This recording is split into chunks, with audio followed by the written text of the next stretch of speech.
This episode gave me goosebumps. Roberto Nixon, he is probably the greatest short form creator that exists on the internet. He's gotten millions of followers, hundreds of millions of views. And in today's episode, he gives a behind the scenes of his entire process, the nitty gritty stuff of how he comes up with the most scroll stopping short form video on the internet. He holds the keys to getting millions of views on his content, and he shows you how to do it. He shows you exactly which tools he uses. He gives you a behind the scenes look at his insane studio that he spent over $100,000 building. And he teaches you how you can do it for less. This is the type of episode that people would spend thousands of dollars on. It is free on the Startup Ideas podcast. Not many episodes have given me goosebumps, but this one does. And it's for a reason. Enjoy the episode. The Startup Ideas podcast. Sipping time, baby. Roberto Nixon, by the end of this episode, what are people going to get out of this? People are going to get out of this. First of all, I think short form video is the bread and butter of the internet. It is the top of funnel for all attention. I'm such a big proponent of it. And what they're going to get out of this is how they're going to see the behind the scenes of my workflow of how I go from idea to script to editing or to recording to editing to deployment. I think just as fast as anybody in the world, because by this time it's muscle memory. And so they're going to get the behind the scenes of the tools that I use, how I streamline everything, how my gear is set up. And I think it'll be super value packed and hopefully helpful to a lot of people out there. And you're a humble guy, so I'll brag for you for a second.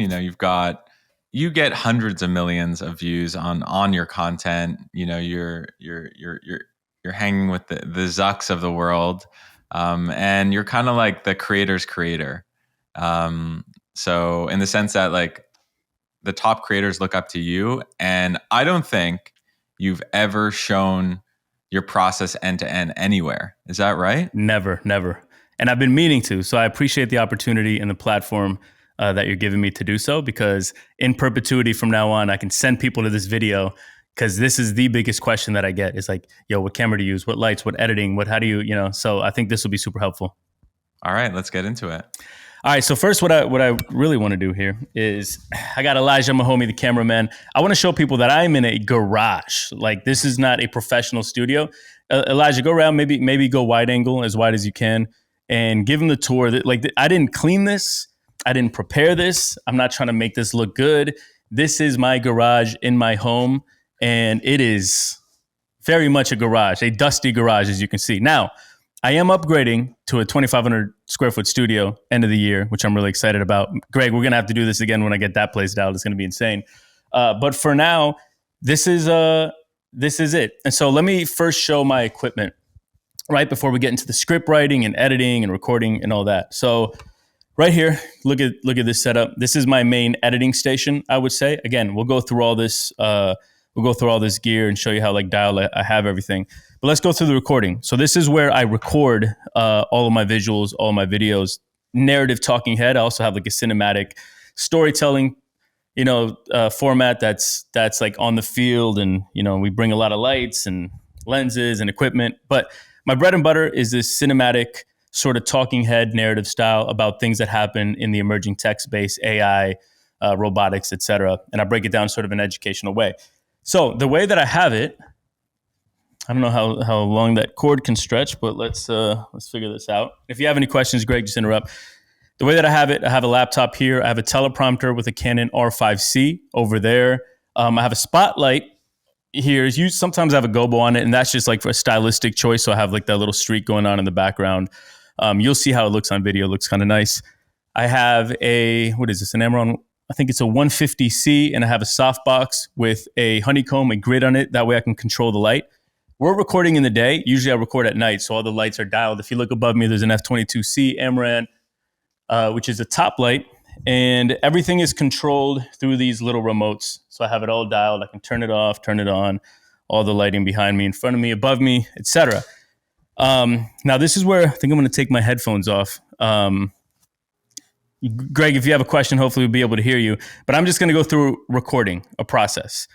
I have written a script for Agent Kit, which was just announced by OpenAI, that I'm going to do a video on. Now, the real script is like going to be 2.5 minutes long. It's actually going to be a pretty substantial edit. So I have an abridged script for this example. But here's what I do, right? So Elijah, if you want to come over here, we should, I guess, be able to screen share. But my HQ, man, everybody's like, what do you use? I live by Apple Notes. Like this is so all these, or let me go up. So I just wrote a script, Agent Kit script, right? What I do is I copy the script and then I open up an app called Promptor Pro and I paste the script. I've never heard of Promptor Pro. Yeah, you know what? And there's a lot of different ones. I don't know if Promptor Pro is the best. Like it's just the one that I found first, and it's the one that that serves me well. So I've never changed. But so I have my words up on a teleprompter over there. I don't know if y'all can see it. And I do this because of speed. Like otherwise I might have to read a line at a time, look back at my phone, go back. Or if I'm memorizing something, it just becomes like I want to respect the audience's time. Like my videos are always dialed speed, information, and I'm out of there. So that's why I use a teleprompter. And then what I have here is OBS. And this is where I record audio to. The reason I don't do it straight to the camera is because maybe I should screen record this real quick. I'm going to screen record this real quick to give you this footage, Greg. But the reason that I recorded the audio separately, in case something gets corrupted, I have two different files. Good, you have the headphones. Let me know if Greg says anything. So this is what we're going to do right now. We're going to go through a live reading of how I record my videos. So we're going to switch mics over here. Sam Altman, the co-founder of OpenAI, just said that it is the era of the idea guy, and he is not wrong. I think that right now is an incredible time to be building a startup. And if you listen to this podcast, chances are you think so too. Now, I think that you can look at trends to basically figure out what are the startup ideas you should be building. So that's exactly why I built ideabrowser.com. Every single day, you're going to get a free startup idea in your inbox, and it's all backed by high quality data trends. How we do it, people always ask.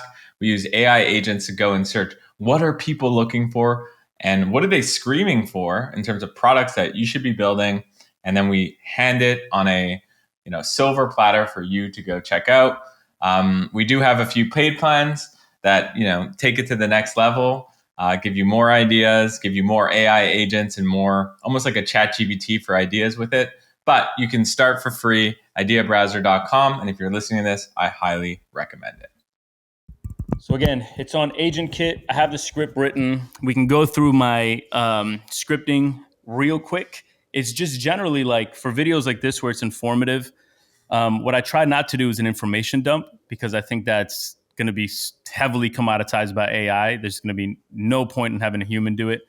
So what I try to do is like give my own opinion and angle. I try to explain to the audience why it's important. I try to bring in conflict early on in the script. So instead of like OpenAI just launched Agent Kit and you can build agentic workflows and it works like end-to-end, like the second line always has to bring in some sort of conflict. So for this one, it's like OpenAI just launched Agent Kit. And I think it's important to understand what it is. That's not conflict in like the traditional storytelling term, but for this video, it keeps people, it's conflict enough where it keeps people watching because they need to understand the resolution, why it's so important, why they need to understand what it is. So anyways, this is the next step of the video. So let me stop that. So I'll walk over here. If anybody, I feel like I should have this dialed too. Like I should, let me bring the ISO down. So I walk over here. Doesn't have your audio. Huh? Doesn't have your audio. Oh, that's because I'm over there. My bad. Sorry. So I walk over there and I hit record on the Canon R5C. And then this is what I do. Let's go. So I'm going to use this mic because my main mic is being used for the podcast right now. And let's go through just a live recording. And I'll show people how I kind of go. And like sometimes I make mistakes. And I usually read every line 2 or 3 times to pick like the very best take. Hopefully it's not too boring so far, Greg. This is honestly the coolest This is the coolest Okay, episode so of here we the go. podcast. OpenAI just launched Agent Kit, and I think it's important to understand what it is because it lets anybody build agentic workflows without code for free.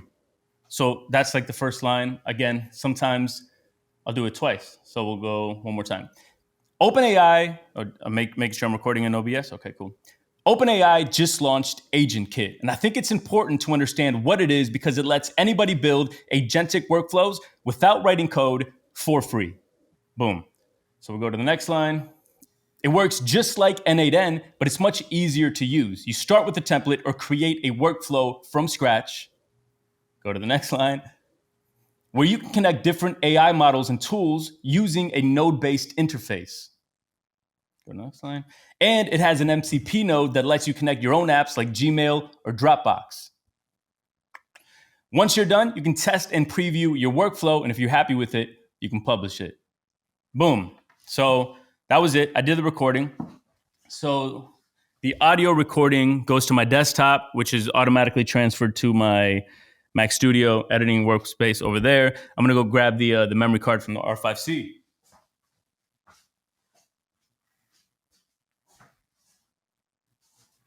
Boom.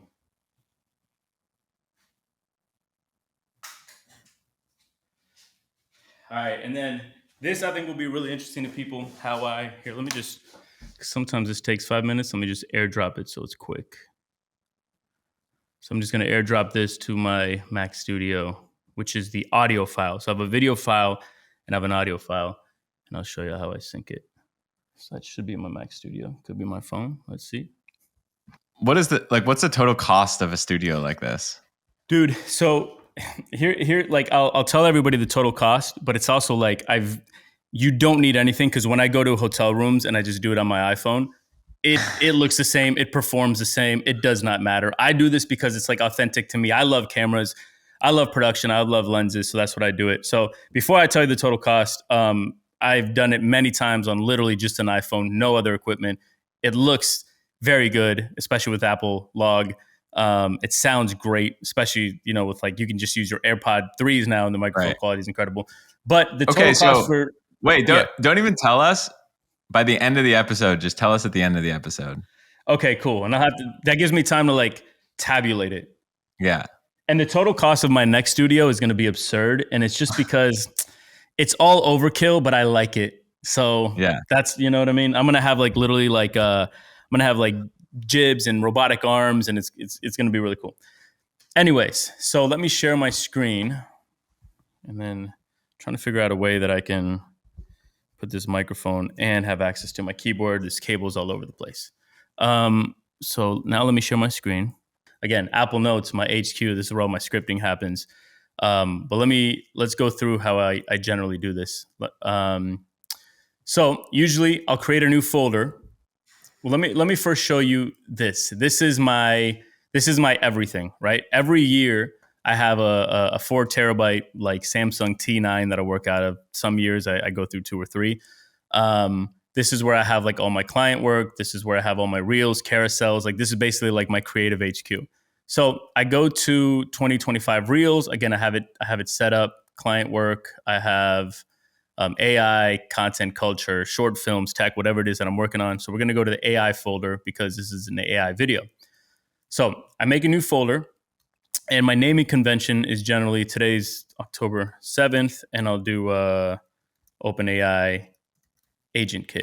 And that way I have like and then I color code it, and that way I just have all this stuff like super organized because I go back and reuse a lot of assets and templates and whatnot from other projects.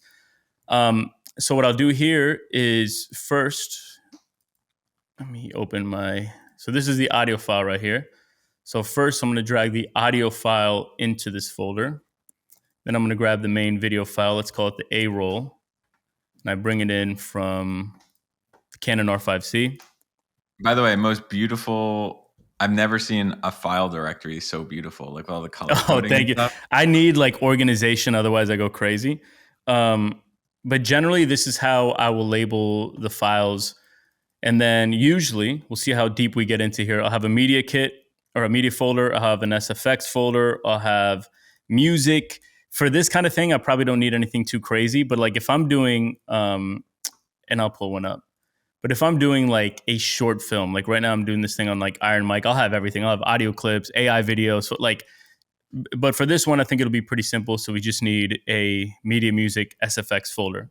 Okay. So now that we got that in there, I can eject that.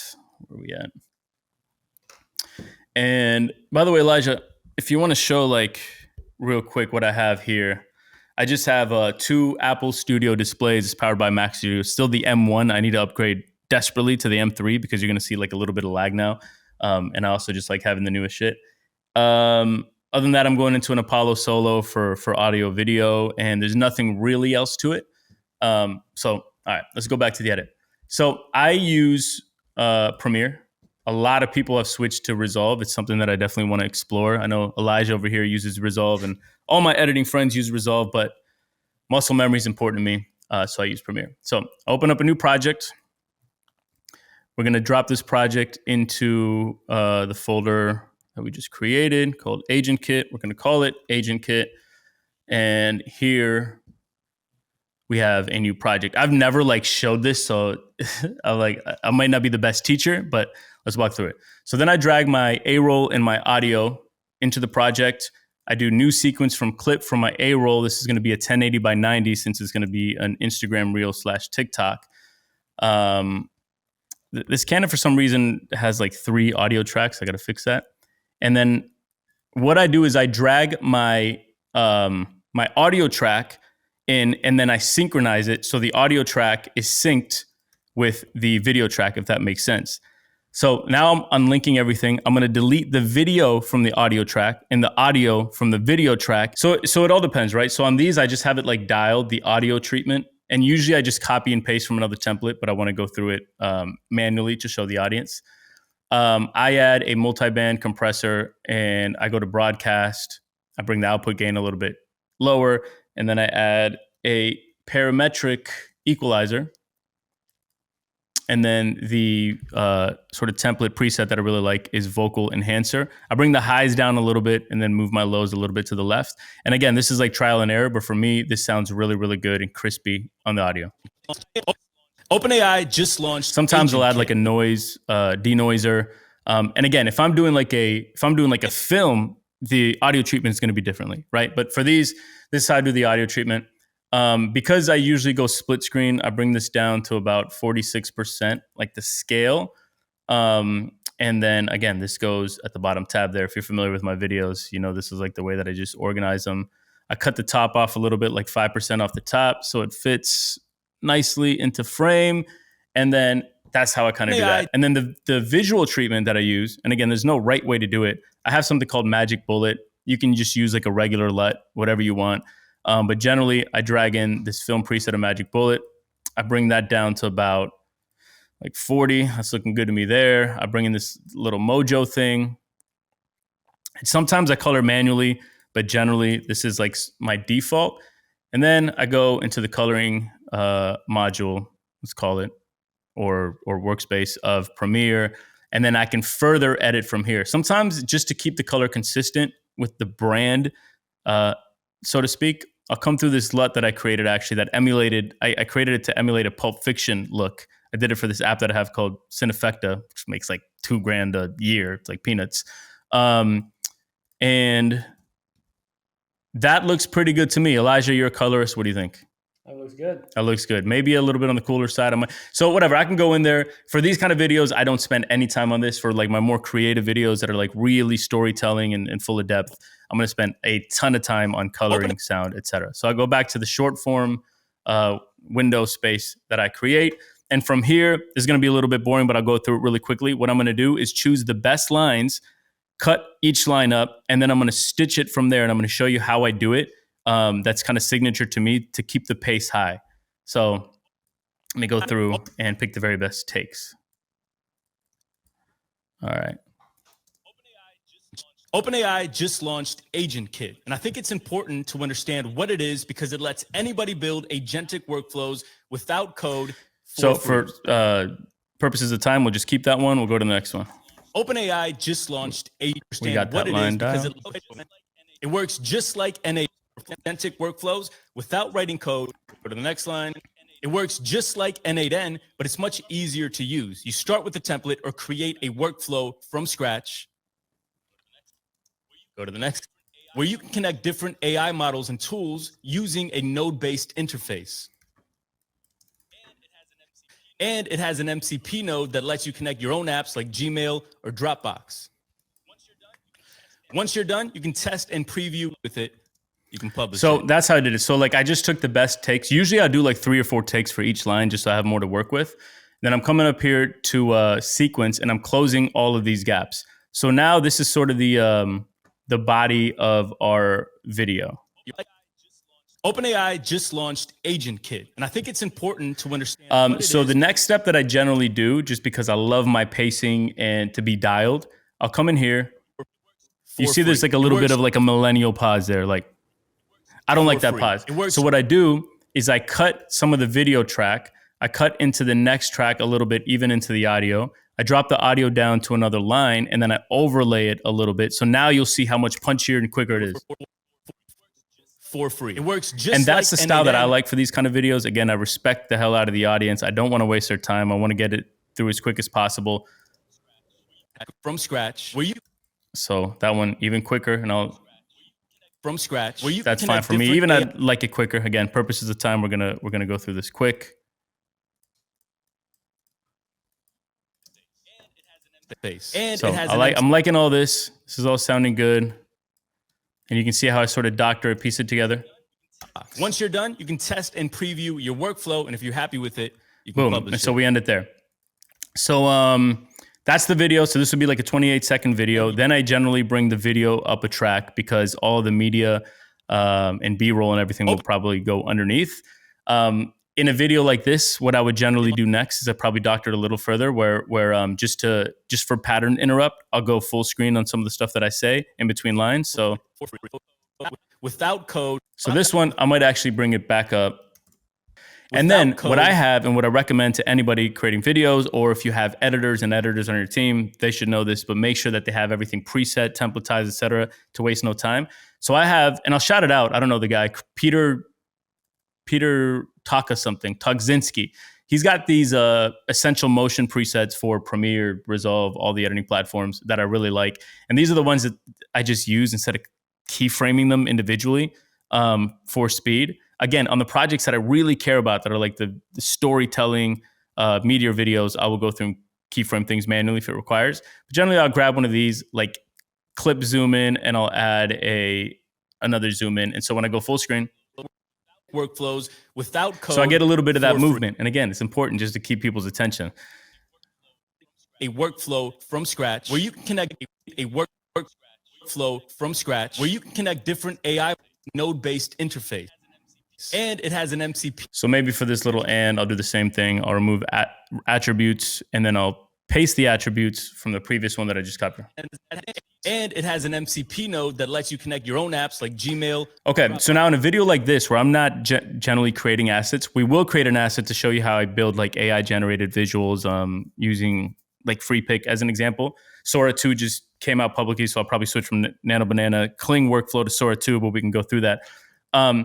So in order to get some videos for this, again, these are videos that are going to be on the internet already. So let's pull in my browser and we'll go to OpenAI's channel. So they have like an intro to Dev Builder. From OpenAI. Now, something that I really recommend to anybody who values speed is this app called Downy. And you can just literally paste in a video and it'll download it for you.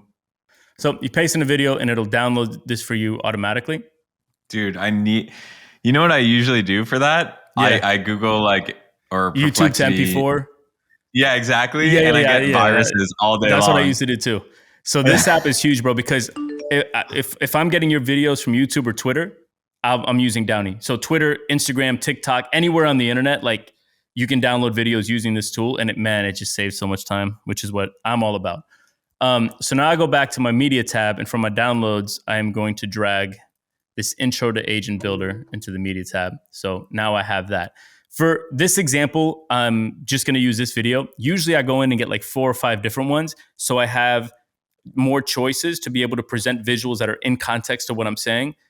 Now, if I can't find anything, that's when I'll go generate something. I never use like stock footage anymore. Everything's generated for like perfect, to be in perfect context of what I'm saying, and just to be a little bit more visual compelling. So let me minimize the browser, and now I'm back to the project. I'm going to drag this into the project. Again, I'm going to unlink their sound because I don't need it. I just need their visuals. And then this is where I'm like piecing things through. OpenAI. So I'll go through and look for like, you know, for the purposes of this, because it does take some time to like find the right visuals, you know, match them up, make sure that they're aesthetically like they contrast well. I even go through and make sure things contrast well. Another thing that I do, guys, in the recording process is sometimes my monitors in the background and the lights, all and like the way that I'm dressed, all are color coded to the brand that sometimes I'm working for. So I just did a video for Perplexity, and like I made sure that the aesthetics all matched like their world that they've built, right? Like their whole brand and like signature brand and visuals and sound and like sort of like this classy, sophisticated ambiance that they're trying to build for their brand. And so that's another thing that I do, and why I have like all these lights the way that I do and everything dialed, so I can switch the colors, et cetera, et cetera. So again, I'll go through and I'll make my own, you know, again, this one's not going to be perfect because usually I'll download 3 to 4 videos. But for the sake of this video, let's just say I've built my clips. However, I'm missing some. Okay. So let's say, well, I need to go through actually, and I need to screen record something. So I'm going to go to the agent builder here, OpenAI. And in order to screen record my process, this is another app that I recommend for everybody and anybody. I love this app. You can use Loom as well or OBS. I like Screen Studio, and I'll show you the reason why. So now I need to record me building an agent using Agent Builder from OpenAI. You know, say I say something about MCP server, so let's go show how that works. I can record my whole display window or an area. So I'm just going to drag an area from my screen to show my process. I'm going to hit start recording. And I say something about you can start with a template or you can create from scratch. So I'm going to go hit create from scratch. All right, here's my new agent flow. I said that you can add an MCP node. And from here, I can add different tools. I think I mentioned Gmail and Dropbox. So I'll hover over them again for that context. Boom. Okay. So let me hit stop there. So the reason that I like Screen Studio over some of these other tools is because it has, let me bring it over. So I can mess around with the padding, the rounded corners, etc. But it has like these nice little animations. So when I'm dragging in an MCP folder, boom, I like how that looks, right? So what I'm going to do is I'm going to export MP4 4K Studio, max file size, least compression. Where are we? I'm going to go again to the corresponding folder, add it to media, and I'm just going to type SS for screen record, and I'll let that export. So if you're somebody who's presenting like different workflows and tools, people use Loom, people use OBS. This is another tool that I suggest, Screen Studio, that I love. I don't know the developers. I don't get anything for saying that, but so this is just a tool that I use. So now I go back to my edit. I'll let that export. And generally what I'm doing is now I'm adding the media underneath, kind of like that. Again, in context to what I'm saying. OpenAI just launched Agent Kit.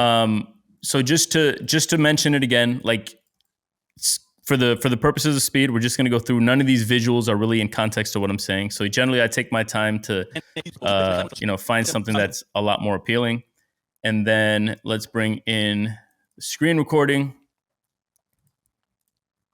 Take the sound file out, and let's say when I say the MCP part, I want that part when I add an MCP node. All right.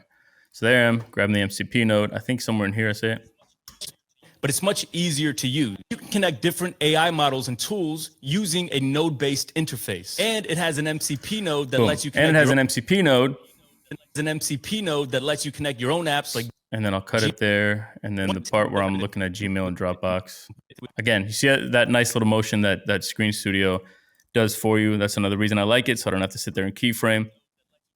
Node that lets you. So I'll put that underneath. Sometimes, like say this doesn't fit that well because I want the sidebar, so no problem. What I will do is just make sure it does fit well, and then I'll bring in my video from down below and then modify it so it fits the screen nice and tidy. that lets you connect your own apps like Gmail. And then maybe I want this one full screen, you know, just to break it up. Again, pattern interrupt, super important for what I do. Just keep the audience guessing. Gmail or Boom. Dropbox. Once you're done, you can keynote that lets you connect your own apps like Gmail or Dropbox. So that looks Once pretty good you're to me. done, Let's just, again, bring some arbitrary visuals underneath just for the purposes of completing this video. Generally captions. Actually, let's show something else real quick for people, even though I know your audience is super dialed and they already know how to use it. But let's say, and these are like all my previous visuals for, let me show this too, actually, while we're here. I run like a bunch of pages, and again, I still run them just because I'm so freaking quick with it. Let me see. Okay, so let me open Figma. So I have like all these pages, RPN Tech, Aluna, Metaverse, and this is kind of like the HQ for that. And it's you know, like my last post was about Sora 2 breaking the brains out of everybody. But I think the previous post was about Elon Musk hitting like a 400 or $500 billion net worth, whatever it was. I didn't want to use like just like another stock image, Getty image of Elon Musk. So I went in here to free pick and I created an image. Anyway, so this is like my whole HQ, like newsletter, RPN, carousels, everything. It's all here templatized in Figma, which also allows me to go quick. But for example, if say I wanted to make, I don't know, like Sam Altman building an agent on a MacBook Pro, I'm going to use Nano Banana still. I don't think anything beats that. So we're going to go Google Nano Banana. Say I want it a 1:1 square aspect ratio. Let's see. I don't think they have any restrictions, so they should let me generate Sam Altman. No reference image? Oh yeah, so I can also show that because I use that all the time. And I also use, like, this is why I have Midjourney up here. I'm making like this Mike Tyson video, like this micro doc, and I needed some visuals that I couldn't find on the internet, so I'm doing the same thing. But I'm always going here and using reference image and Omni reference from OpenAI. Omni reference from Midjourney. But now more and more I'm actually using Nano Banana. So I will need a reference image because it's not recognizing Sam Altman. Maybe they're, you know, it's Google. Maybe they're salty. So let me try to find one of just his face. All right, there he goes, Mr. Sam. So I'll save that image. I'll come back to free pick, hit him with a reference image, and now I can reference the actual image itself. So image 1, building an agent on a MacBook Pro. Let's see how that goes. I'm surprised I don't recognize Sam Altman. That's a weird one. I guess it's like a legal thing. It's a sensitive subject. Yeah, exactly. And so this is why I love Nano Banana, man. It's so quick. Like I used to use chat for image generation. It's just so absurdly slow. So this looks great, right? So if I needed an image that I couldn't find on the internet of Sam Altman on his laptop, I can go here, and I don't like static images. I'll use them if I have to, but generally I will turn this into a video. Now that Sora 2 is out, I'm probably going to use Sora 2. I don't think Sora 2 from the API, which this is running on, I don't think it'll allow me to use people.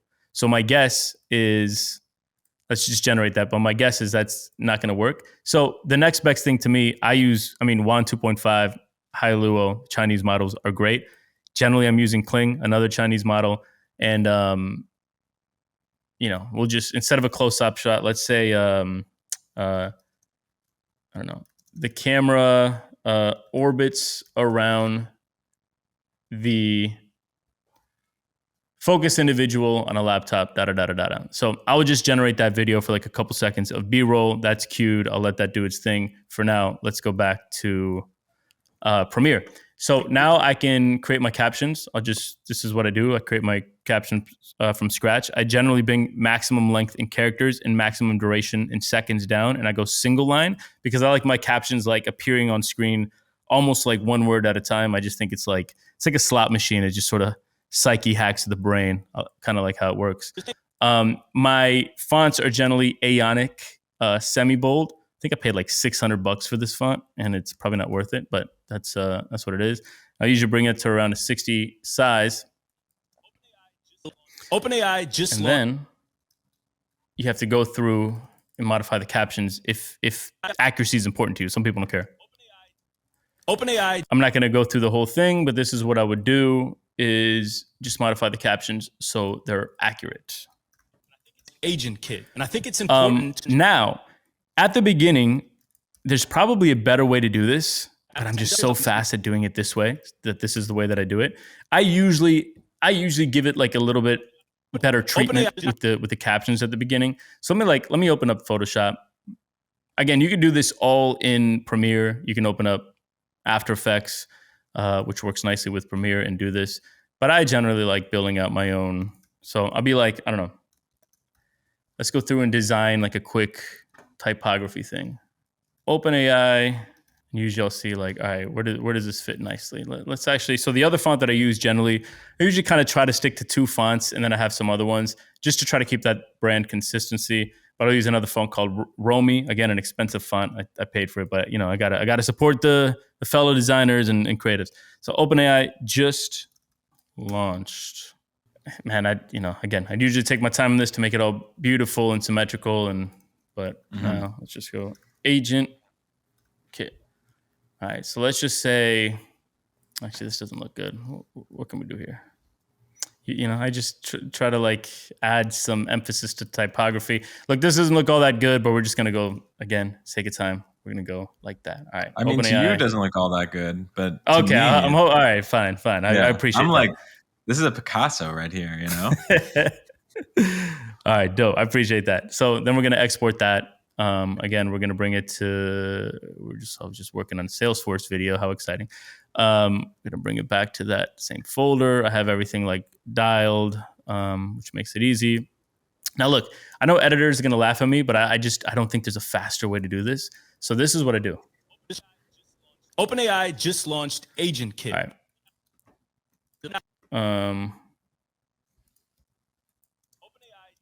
So I'm gonna cut at every word. Just launched. And then what I'm going to do is just actually have these words appear on screen, right? And so it's as easy as just masking out. And again, there's better ways to do this, I'm sure, but I don't think anybody can match my speed doing it this way. OpenAI just... And then I go through and usually I zoom in to make it perfect, but let's just go through and I'm masking everything out like this. So the words appear one at a time. And then I'll show you why I do it this way. Launched Agent Kit. And I think OpenAI just and again, launched so for pattern interrupt, I'm probably going to go through here and do the full screen again. OpenAI just launched Agent Kit. So boom, I'm like happy with this video, right? Now, generally what I'm going to do is I have a ton of sound effects. I have like different folders that I love. My buddy Jeff Nang hooked me up with his that are killer. So I might do some sort of riser. I'm not even going to audition them. I'm just going to throw them in. OpenAI just launched Agent Kit. Kind of a long riser. It might not work. OpenAI just launched Agent Kit. So I wanted to cut before. OpenAI just launched Agent Kit. Whatever, right? I'm going to add a, what's that called, Elijah? What's this called? A fade. I'm gonna add a fade. I'm going to go to audio controls and I'm going to bring this all the way down. OpenAI just launched Agent Kit. I would normally take a little bit more time with these sounds, of course. And then I might download like some clicks, some mouse clicks, some whatever for when each word hits. Again, this stuff, people underrate it, but it keeps the audience like hooked. I don't know. Maybe I'll go use, I'm doing this Tyson video. So I got this guy's sound hit with all these like punches. And explain to people why it matters to keep people hooked. Like explain to them how many more views. In short, so for short form, it's really just it in its essence, it's really basic. It is capture attention, maintain attention, reward attention. The first part is probably most important. Obviously, the hook, the vision. Now it's like it used to just be like a verbal hook, but now it's like a verbal hook, visual hook. It's like a whole game now. It's not just sometimes good enough to have just like that strong verbal hook.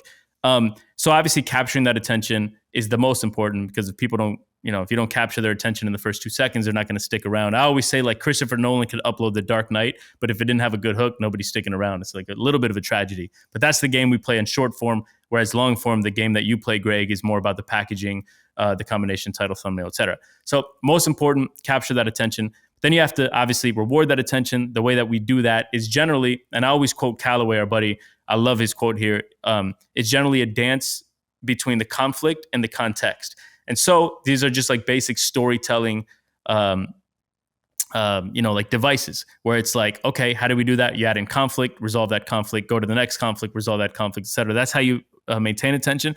But I would argue that rewarding attention is like increasingly becoming more and more important, because that's what's going to give you all of the signals from the audience that makes an algorithm happy. So if somebody sticks around for 60 seconds watching my Agent Kit video, if they're not educated or inspired, they're not going to hit me with a like, a comment, a share, a save, a screenshot, a follow, etc. But if they do feel like, damn, I got a lot from this guy, I really appreciated that, then they're going to hit me with all the signals and make the algorithm happy. And so like my whole thing when I do these captioning and animations and sounds, it just helps that much more to keep people hooked, engaged. That's why I do the pattern interrupts. It has to feel like there's just like a whole art to it. Now, for some videos, it's like, for me, I just sit down and I talk and it's more mellow. It really depends on the context. But for these kind of videos, the reason that they work really, really well for me and brands desire them so much is because of the way that I kind of piece them together. So this is like kind of a behind the scenes of that. And I might even I might reverse and make it a little bit slower just to give like a different sonic feel. And I would go through and I have all my go-to sounds, but I wanted to do this manually to show you how it goes. OpenAI just launched Agent. And then maybe here I'd have like a ding. Agent Kit. And I think it's important to understand right? what it is. And then for music, now this is the thing. When I'm just doing an organic video, you can use whatever you want, which is great. Or sometimes I keep it barren like this. OpenAI just launched. And then when I'm Agent uploading to Instagram or TikTok, etc., I will add a soundtrack. But generally, I like a version with the soundtrack already there, so I can upload it to Threads, X, and LinkedIn. Sometimes Reddit, Snapchat, etc., which don't have like the built-in audio tools of like a TikTok, Instagram. So usually, I'll try to go find a sound. Again, because this is not a commercial project, I don't have like. When I do work with a brand, I'm going to go to like Epidemic Sounds usually. Sometimes Artlist. I know. What do you use? Epidemic uses Epidemic as well. And then I'll go search for music, sound effects, etc. here. By the way, our Sam Altman video is done. Look at that. That's a nice video. Boom. Thank you, Nano Banana Kling. Boom. And Sora did mark it as inappropriate. So right now, using the Sora API, which is amazing, it's like 10 cents a generation. Greg, like there's going to be millionaires, many, many millionaires minted, multimillionaires over the next few weeks with messing around with Sora too. But the API doesn't allow, it's very, very restrictive. That's the only problem. So I don't use it because of it. So there we go. We got Sam Altman orbiting. So I can bring that into my media folder. And I don't know, let's say it. Code for free. That's where I want it. And I want it full screen and bang. Now I have something in context to what I'm saying instead of some boring stock footage. Okay. So for music, I have like a folder of like my go-to music that I use for reels. And again, this stuff is not, it's like commercial free because I'm not making money out of it. But if this was like a brand deal, I wouldn't be able to use them. So I like this like little Steve Jobs from the Steve Jobs OST. I like this little sound for tech videos. And then this is kind of the final product. OpenAI just launched Agent Kit, and I think it's important to understand what it is because it lets anybody build agentic workflows without code for free. Boom, and I think that's pretty interesting. I think I'll probably again redo this with a big and better script and more compelling. But I think this would keep people's attention. OpenAI just launched. Like there's Agent a big Kit. launch that just happened. And I think it's important to understand and what it is. And people really need to understand what this is because things are about to change. And I want you to be educated because this represents the future. That's boom. Okay, that's a video. People are going to stick around now. And then I'm going to resolve it because I'm going to show them exactly what it can be used for, some use cases, some examples, how they could use it in their business as an entrepreneur, as a creator, da-da-da-da-da. They're going to really like that because they've learned something. They feel like now they're like in the game and they're updated and they're going to like it. They're going to share with a friend. They're going to save it and it's going to do 500,000 views. Everybody's happy. And that's basically the process and how I think about like putting these videos together and how I can really, they usually take 45 minutes maximum, and trying to think if there's anything else, but that's basically the gist. So hopefully that was helpful. Dude, I actually have goosebumps watching you do this. It's muscle memory at this point, man. Well, I have so much respect. Like I just see the final product, right? And Yeah. I never really noticed the fades. I never really noticed the text on screen. I never really noticed how nuanced what was on screen. But when you put it all together, it just feels like a stairway to heaven. It feels like the acoustic guitar with the drums, and then the solo. Just putting it all together, like seeing you do this, just is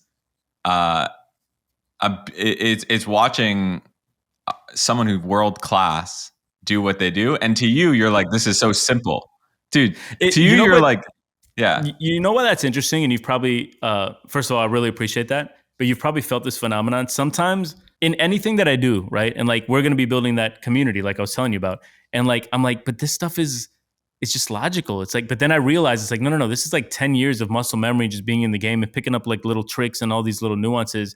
But you're probably the same way. Like you just have like all these talents from all of your experiences building startups, building different companies, doing 20 million different things with incredible people. And for you, it probably feels natural, but for somebody else, it's like, oh my God, Greg, you just blew my mind. And so sometimes like when you've been doing something for so long and it feels like second nature, you forget how useful it can be for other people to see. So it's the classic Picasso. I don't know if you heard the story where, someone goes up to Picasso and says, "Hey, I'd like a painting." And he goes, "Sure." So he does the painting. It takes him like 5 seconds. And he's like, "Okay, it's going to be $500. And then the customer goes, $500? That took you 5 seconds. That doesn't make any sense. And he was like, "Yeah, but it took me my entire life to get to the 50 point." years. Yeah, exactly. Yeah. It took him 50 years. Yeah, man. I mean, the thing it's funny that you mentioned like these things you didn't notice. And that's actually what it is in content. It's such a subconscious experience sometimes. The thing that I relate it most to is a slot machine. And I know it's kind of like messed up because slot machines are just psyche hacking. They're hacking your brain. It's like, preying on that dopamine release.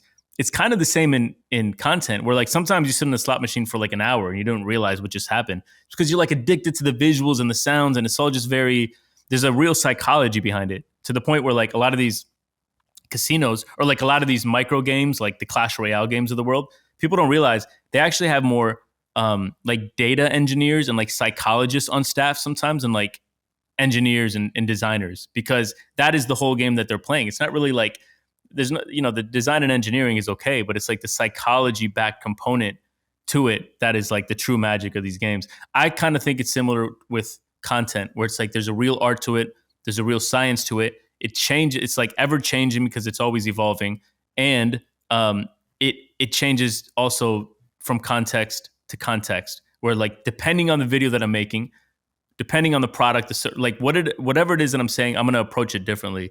And so I love that about it, man. That's why like I'm hiring editors now, but it's been historically difficult because I'll hire an editor. They're like, okay, I'll have this done in the next 48 hours. I'm like, man, I could just do this in the next 30 minutes and it's gonna be better. It's hard for me to like reconcile that, but need to scale next year.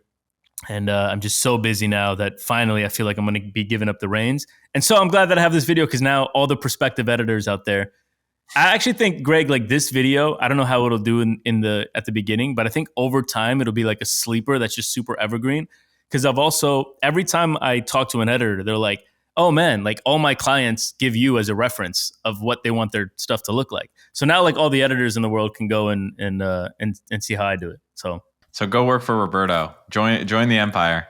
If you're a world-class editor, I will hire you tomorrow. I am in desperate need. I've been auditioning like 20 different editors. I can't find somebody who is dialed, who has the quality that I'm looking for, and most importantly, the speed, because a lot of my stuff is time sensitive. And if I were to upload an OpenAI agent kit video in 3 days, nobody cares. It's got to go out ASAP. So thank you for that PSA, Greg. In this episode, I am going to include basically as many products that you've mentioned here in the show notes, so people can actually go and try it.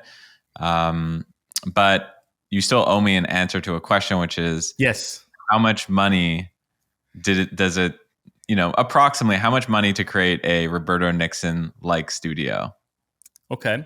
What would you say, Elijah? In this studio, there's I don't know, maybe like $100,000 worth of gear. North? maybe a little north. In my next studio, there's probably going to be 300 grand worth. I mean, like, but if you wanted to build this setup without all the gear, you know, you could go with a used M1 Mac Studio. I don't know, for like $1,000. You can use whatever monitor you want. All of these lights are very cheap versions of, because I think you can build a studio just like this for the same visuals as me for under 5K, probably. I mean, you know, but again, you can just do it with your iPhone. But I like overkill. So that's my game. Well, you're a nerd like me too, right? Exactly, like you nerd man. out. I love this stuff, about this dude. stuff. I have every camera, every lens. I just, something comes out, I buy it. I don't, you know. But believe it or not, I actually use, I would say, everything I have at least like once a year for a project. So Right. it comes in handy. Also, quick PSA: if anyone's in the South Florida, Miami area, I need help with my studio. So I'm looking to hire someone just to come for like a few days to set up my studio. Well, here's the thing about what I would say for your content, Greg. The fact that your Yeah. studio is like in between lo-fi and super high end actually kind of works, because I feel like if it was too lo-fi, people might not take you seriously. But if it was like Right. too highly stylized, you lose Yeah. some of that, because like the Greg Eisenberg brand is like that nitty-gritty startup hustle culture. Yeah. You know, it's like it's I know. scrappiness. So I could get like I already have 10 things that I can say to make your studio look like 10 times higher production value just with the equipment that you have. Yeah. But I wonder if that fits the brand, like the startup hustle culture, Greg Eisenberg The brand. camera's you know? not good. The camera's not good. Don't I need multiple multiple cameras and better lighting? What camera do you have? Right now, I'm literally using an Apple Studio display camera. Oh, love it, love it, love it. Look, if I would just say like get a camera, like a full frame or whatever, that where you could put like a nice little 35 millimeter, 50 millimeter shallow depth of field lens, that already will Yeah. look twice as good. Then if you angle your light, so it's like right now you're very evenly lit. Yeah. If you like you want the light coming more harshly from one side to give you that shadow side, to give you that depth. And then what I would do is I would put a honeycomb on all the lights so they don't bleed into your background. It just lit onto you, because you have the nice recessed lighting in the background, which looks good. I would actually probably open your windows and put an ND filter on so we can see what's in the background, and then, you know, bring your key lights really bright so we can see you as well. That alone, like with whatever you got going on, that alone would make it look like spectacular. But I'll come down to Miami and I'll help you with anything you need, man, because I love this stuff. You're the best. Roberto, before we I guess part ways, which makes me sad because I just love talking to you. Anything bro. you want to leave the audience with? Yeah, you know, if there's any way that I can help, just hit me up, RPN. Like these days, honestly, like it's a good problem to have, but I've just been so blessed with so much abundance. I actually don't have time for anything, but I will try my best to get to your message if there's anything that I can help you with. And I'd also say this is the greatest time in the world. Like Greg parrots this all the time. This is the greatest time in the world to be a builder. I truly believe that if you're listening today, you can productize yourself. Just literally take your expertise, your knowledge, your interests, your passions, what you're good at, what you love, and you can package that up into a really, really lucrative, 7-figure internet business. And I don't think it takes longer than like 24 months now if you're really passionate about this stuff. It is just like the most amazing time to be a builder, to make content, to create startups. And AI gets a lot of hate. I love it because I truly, truly think it just democratizes building and creativity. And like, man, I just get goosebumps. Like we live in the greatest time in history. There will never be another wealth creation event like AI. I think maybe personal humanoid robotics. But what an amazing, amazing time to be alive. I can't be more excited for like the next 24 months. Subscribe to this podcast, because if you're just here for this episode, trust me, like the value that Greg has, just go to his videos and binge. You spend 24 hours doing that, you're going to be 3 times smarter, more fulfilled, and more motivated overnight. So I appreciate you, Greg, and thank you for the time. And it was just an honor to, that you gave me this platform to be able to do this. I appreciate you, Roberto. I'll include Roberto's X, Instagram, and Beehive, where you can go and subscribe and follow along. It's a no-brainer. And I'll see you next time. All right, man. Appreciate it, Greg. Later.